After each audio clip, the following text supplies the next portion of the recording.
Hi YouTube dwellers, it's me here again doing another video. Okay, I kind of want to do like a brief overview of what I've been talking about. So losing time, talked about that in the first video, and then mental blocks, I talked about that a little in the first and the second video. And this I never really have asked you, I kind of want other people's feedback on this. Do you think that it's possible to have both ADHD or ADD and bipolar? Well, in my case, and borderline personality with OCD. But do you think it's possible? I mean, now, I know medically speaking you can't say, but in your personal opinion, I'm sure I'm not the only person who has this issue, that it seems like none of the medications the doctors have put me on make me focus very well. The only medication that really helped me focus was, what do you call it? Prozac. Sorry, I'm trying to think of the word.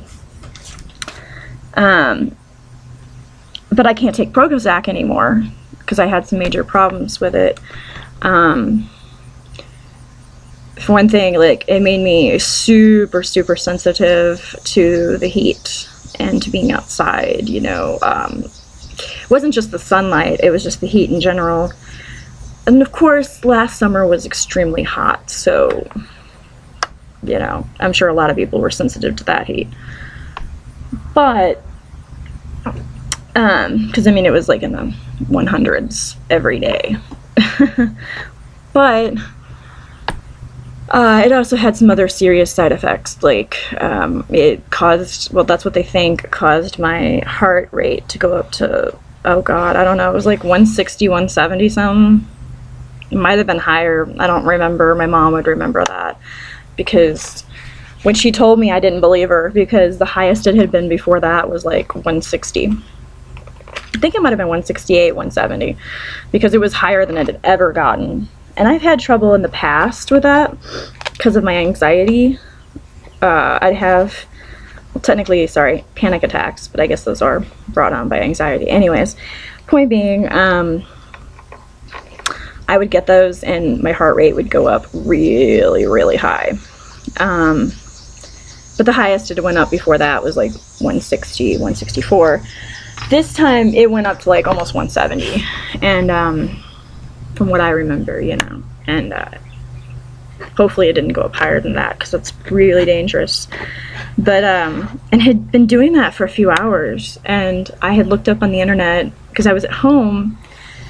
I came home, I had been in Walmart doing some grocery shopping, and I was looking at the hair dye, and I noticed, I was like, God, it feels like I'm kind of rocking back and forth.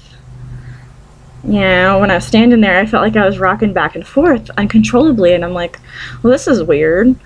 What, am I starting to have some kind of freaking seizure or something? I'm like, well, this is weird. But that was the only symptom, that, and I started to get hot.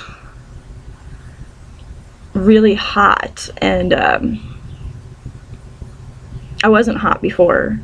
And I noticed my breathing was like, I was breathing really heavy. And it was like, I felt like out of breath just standing there. And I'm like, okay, something's not right about this.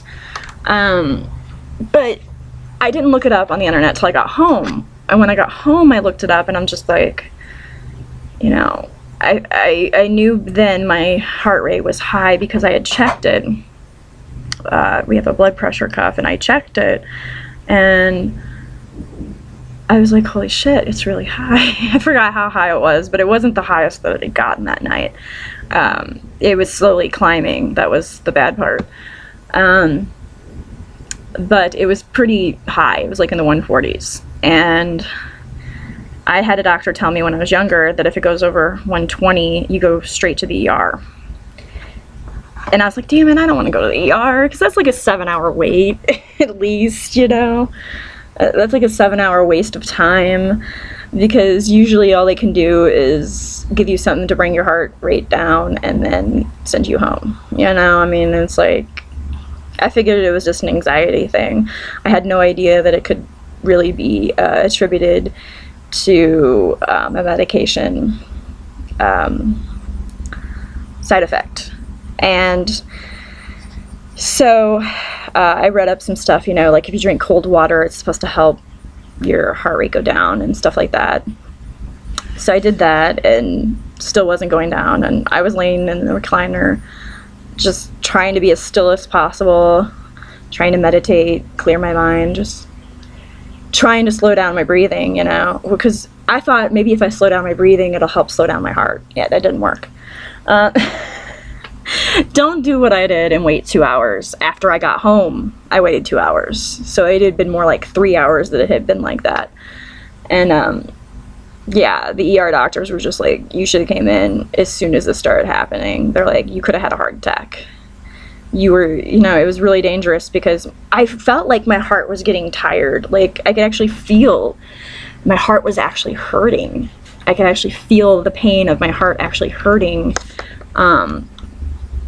And the ER doctor said it was because, you know, my heart was getting tired. It was like running a marathon and not being used to it. And, you know, they're like, your heart could have given out on you. You could have had a heart attack and died. And I'm like, okay, I won't wait that long next time. I went to a doctor after that about that, you know, follow-up doctor. And the follow-up doctor told me, oh, it wasn't that big of a deal. They were over-dramatizing. And I'm like, ER people over-dramatizing? That's really weird. Usually they under-dramatize. I'm like, okay. So yeah, I just kind of like nodded and tried to agree with him. And then as soon as I left, I told my mom, I'm like, yeah, I think I'm going to go with what the ER doctor said. I mean, they see a lot more patients than that dude does. So they know more about that shit, I think. Yeah. But, because he tried to, like, play it off, like, oh, it was no big deal. Just quit taking the medication, you'll be fine. And I'm like, well, what if it did any damage to my heart? I don't think it did. I mean, they did a bunch of tests, but yeah, that was really scary. So that's why I can't take Prozac anymore. It's a bummer because Prozac did help with my focusing. You know, my concentration was a lot better. I could do things that I could never do before because of my concentration. That's how I taught myself to knit. I actually had enough concentration to sit there and watch YouTube videos and teach myself to knit from them. And it was awesome. I miss having that concentration. And I'm going to do a third video.